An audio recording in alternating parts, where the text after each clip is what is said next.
অষ্টসখীর কুঞ্জ মাঝে মাধব আমার মোহন সাজে।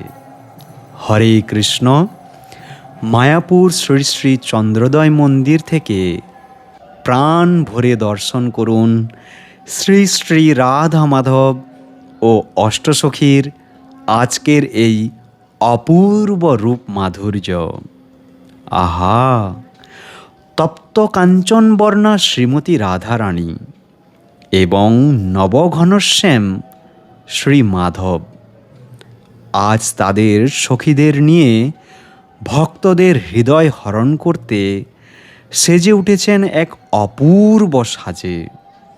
এই দিব্য রূপ মাধুর্য দর্শন করলেই মনের সমস্ত ক্লেশ দূর হয়ে যায় এবং অন্তর এক পরম শান্তিতে ভরে ওঠে। আসুন আমরা সকলে মিলে এই দিব্য রূপ দর্শন করি এবং কায়মন বাক্যে প্রার্থনা করি যেন আমাদের প্রতিটি দিন ভগবানের শ্রীচরণে শুদ্ধ ভক্তি ও বৈষ্ণব সেবায় অতিবাহিত হয়। বাঞ্ছা কল্পতরুভ্যশ্চ কৃপা সিন্ধুভ্য এব চ পতিতানাং পাবনেভ্যো বৈষ্ণবেভ্যো নমো নমঃ। জয় শ্রী শ্রী রাধা মাধব ও অষ্টসখী বৃন্দ। উগ্রম বীরম মহাবিষ্ণুম যলন্তম সর্বতোমুখম নৃসিংহম ভীষণম ভদ্রম মৃত্যুর নমাম্যহম।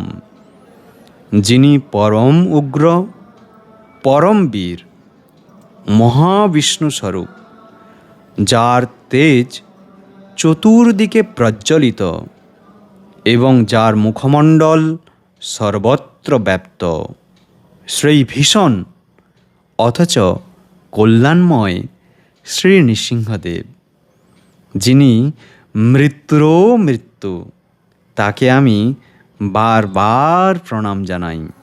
এখন পঞ্চতত্ত্বের দিকে এগিয়ে যাই।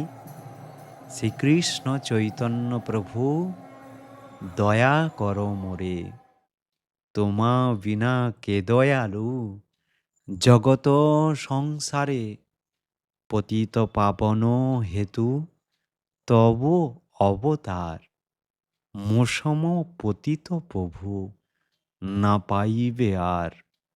হা হা প্রভু নিত্যানন্দ প্রেমানন্দ সুখী, কৃপায় অবলোকন করো